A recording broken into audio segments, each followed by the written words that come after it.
There is a quiet difference between being wanted and being chosen, and it often has very little to do with charm, looks, or clever words. Attraction is not built from relentless pursuit, it is shaped in the space where a man knows who he is and, just as importantly, what he will not negotiate. Many believe desire is created by saying yes more often, yes to every request, every emotional test, every moment of uncertainty. But desire does not bloom in excess. It awakens in restraint. Attraction grows from boundaries, not from approval seeking, because desire needs differentiation to exist. When a man is constantly trying to be liked, he collapses the distance that allows curiosity to form. Approval seeking subtly communicates uncertainty, a question hidden beneath every gesture. Am I enough for you? And while kindness and attentiveness are valuable, when they are driven by fear of loss, they dilute attraction rather than deepen it. Boundaries, on the other hand, are not walls. They are quiet declarations of self-knowledge. They reveal a man who understands his limits, his values, and his emotional range. This clarity creates psychological safety, not because he is predictable, but because he is consistent with himself. A woman feels that she is meeting someone solid, not someone shape-shifting to fit her expectations. When a man sets boundaries, he signals that his life has an internal structure. His time matters. His energy matters. His choices are intentional. This does something powerful, it places him in relationship with her, not beneath her. Attraction thrives on this equality. Desire weakens when one person is overly available, endlessly accommodating, or afraid to disrupt harmony at the cost of self-respect. Approval seeking often masquerades as generosity, but underneath it is a transaction. I give so that you stay. I comply so that you don't withdraw. The problem is that desire does not respond to neediness, it responds to presence. A boundary-focused man gives freely, but not at the expense of himself. When he says yes, it is meaningful. When he says no, it is calm and grounded. There is no bitterness in it, no performance. Just truth. Boundaries also invite reciprocity. When a man does not rush to please, he allows a woman to move toward him, to invest, to wonder. This space is essential. Attraction needs room to stretch. It needs the gentle tension of not having instant access. This is not manipulation. It is emotional adulthood. A man with boundaries is emotionally legible. He does not over-explain, over-promise, or over-adjust. He trusts that the right connection can tolerate his no. In fact, the right connection respects it. And respect is one of the strongest precursors to desire. Ultimately, boundaries say, I choose you, but I do not disappear into you. And that distinction is everything, because attraction grows not where someone is trying to be accepted, but where someone is already at home in himself. Desire strengthens when a man is emotionally grounded and self-directed because attraction responds to inner stability more than outer performance. Emotional groundedness is the ability to remain connected to oneself even in moments of uncertainty, tension, or lack of reassurance. A man who is self-directed does not outsource his sense of meaning or direction to the relationship, he arrives with a life already in motion. This does not make him distant or unavailable. It makes him compelling. When a man is emotionally ungrounded, his reactions begin to lead the relationship. He becomes overly sensitive to shifts in tone, delayed messages, or ambiguous signals. His attention turns inward in an anxious way, constantly scanning for proof that he is wanted. This vigilance creates pressure. Desire rarely grows in environments where one person is emotionally leaning on the other for regulation. Attraction needs breathing room, not emotional responsibility. A grounded man regulates himself. He can tolerate pauses. He does not panic when emotion rises. He can stay present without becoming reactive or defensive. This capacity allows intimacy to deepen because it removes urgency. Nothing erodes desire faster than the sense that one must reassure, stabilize, or rescue another person's emotional state. When a man can hold his own center, he becomes a place where emotional exchange feels spacious rather than demanding. Self-direction plays an equally important role. A man who knows where he is going carries momentum, and momentum is attractive. His goals, values, and routines give shape to his identity. The relationship becomes an addition, not the axis of his self-worth. This is not about ambition for status, but intention for life. Even quiet purpose is magnetic when it is authentic. An emotionally grounded, self-directed man does not ask a woman to complete him. He invites her to walk alongside him. This difference changes everything. It transforms connection from dependency into choice. Desire flourishes in choice because it carries freedom. When a man chooses rather than clings, his presence feels deliberate, not desperate. This inner grounding also creates polarity. He can listen deeply without losing himself. He can be affected without being overtaken. He can care without over-functioning. These nuances communicate maturity, and maturity is seductively calming. A woman feels she is with someone who can lead himself, which frees her to relate rather than compensate. Ultimately, emotional grounding and self-direction signal a man who is anchored within his own life. He is not waiting to be pulled forward by romance, he is already moving. And when someone is moving with clarity, inviting rather than chasing, desire naturally aligns with that direction. Refusal can be an act of clarity, not rejection, when it comes from self-awareness rather than defensiveness. Many men experience saying no as a threat to connection, fearing it will be interpreted as disinterest or emotional withdrawal. As a result, they agree to situations, dynamics, or expectations that quietly create resentment. But attraction does not grow in resentment, it thins there.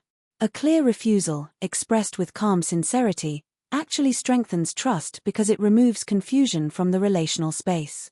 When a man refuses something that misaligns with him, he is not pushing the other person away. He is revealing himself. He is saying, "This is where I stand." Clarity is grounding. It allows both people to orient themselves honestly. Desire cannot thrive in ambiguity, where one person is always guessing, adjusting, or walking on emotional eggshells. Refusal, when done cleanly, stabilizes the bond instead of destabilizing it. There is an important difference between rejecting a person and rejecting a behavior or dynamic. Smart men understand this distinction.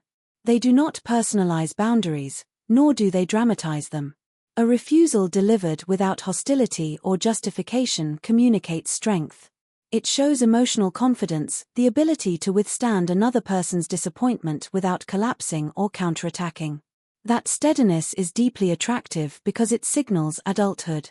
When refusal is absent, attraction becomes distorted. A man who never says no slowly disappears.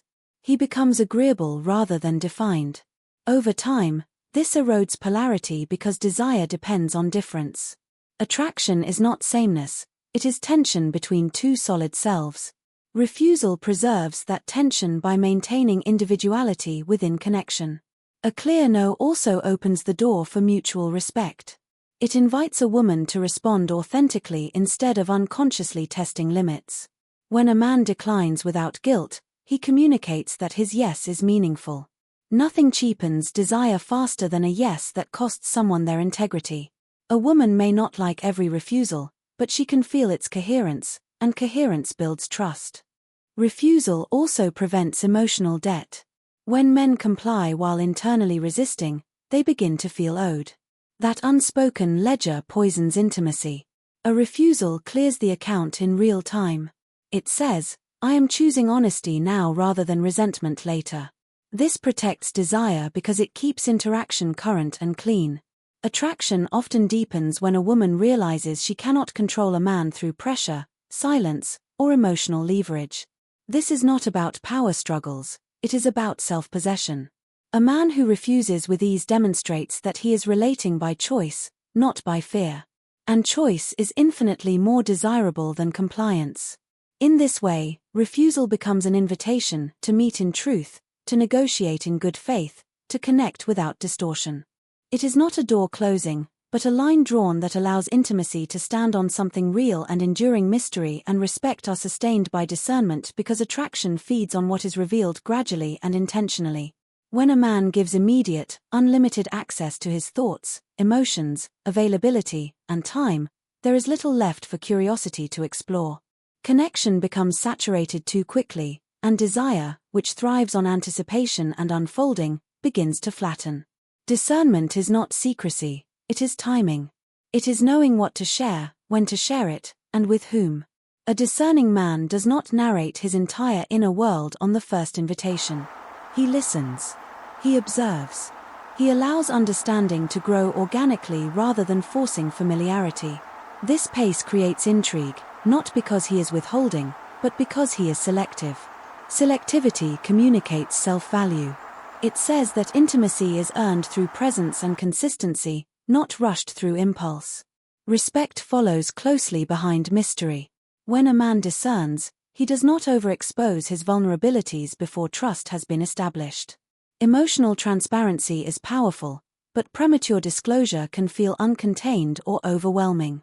A woman may sense that she is being recruited into emotional closeness rather than invited into it. Discernment prevents this by allowing depth to develop in proportion to safety. Mystery does not mean being distant or evasive. It means staying connected to oneself while engaging with another. A man who pauses before responding, who reflects rather than reacts, who lets silence do some of the relational work, creates a subtle tension that deepens attraction. Silences become spacious rather than awkward. Presence becomes felt rather than performed. When discernment is absent, overfamiliarity takes root quickly. Predictability replaces polarity. Everything is known, explained, processed, and exposed before desire has time to anchor itself. Respect can erode here, not because either person is unkind, but because the relationship lacks structure. Discernment provides that structure by honoring the stages of closeness instead of skipping them. A discerning man also knows when not to pursue. He senses when interest is mutual and when it is being forced. By not chasing unclear or inconsistent energy, he preserves his dignity and, paradoxically, his attractiveness. Respect is born when a woman feels she is with a man who sees himself clearly and does not negotiate his worth through overinvestment. Mystery is sustained not by technique, but by self-connection. A man who is engaged in his own life naturally retains depth. He is not emptying himself to be filled by attention. This fullness allows him to meet a woman with curiosity rather than hunger, openness rather than urgency. Ultimately, discernment protects both mystery and respect by ensuring that intimacy unfolds with intention. It keeps attraction alive by allowing connection to deepen without collapse, and closeness to grow without erasing the space that makes desire breathe. Self-worth is communicated most powerfully through what you refuse because behavior always speaks louder than intention. A man can say he values himself, but if his actions show he tolerates disrespect, chaos, or emotional inconsistency, his words lose credibility. Attraction is not persuaded by declarations, it is informed by observation. A woman watches what a man allows, what he corrects, and what he walks away from. In those moments, she learns how he experiences himself. Refusal is the clearest expression of internal value. It says, without explanation or drama, this does not align with me. When a man refuses situations that diminish his dignity, he demonstrates that his self-worth is stable, not negotiated on the spot for affection. This stability is deeply attractive because it signals emotional adulthood. It suggests a man who will not bend his identity to secure closeness, nor sacrifice his integrity to avoid discomfort. Many men underestimate how appealing self-containment is. When a man does not tolerate inconsistency, manipulation, or disrespect, he positions himself as someone who relates by choice rather than need. He is not trying to win approval, he is responding to what is mutual. This changes the entire relational dynamic. Desire grows when a woman feels she is engaging with a man who knows his value without asking her to confirm it. Refusals also prevent resentment from taking root. When a man accepts what internally feels wrong, he pays for it later through withdrawal, bitterness, or passive aggression. These hidden costs slowly erode attraction. A clean refusal avoids this decay. It keeps emotional exchanges honest and preserves the man's presence in the relationship. Presence, when unburdened by resentment, is one of the most magnetic qualities there is. Self-worth expressed through refusal is calm. It does not attack or explain endlessly. It does not seek to punish or impress. It simply chooses alignment over accommodation. This calmness communicates confidence, not dominance. It reassures because it shows a man who trusts himself enough to withstand another person's reaction. Over time, a woman becomes more attuned not to what a man says he wants, but to what he consistently declines. Does he refuse disrespect? Does he refuse emotional games? Does he refuse to abandon his rhythm, values, or peace? Each refusal reinforces a silent message: this man is solid. And solidity creates safety, which allows desire to relax and deepen rather than spike and collapse. Ultimately, self-worth does not need to announce itself. It is felt through boundaries that are upheld without bitterness and through refusals that are made without fear, and in those moments attraction shifts from wondering if a man is confident to feeling it without question.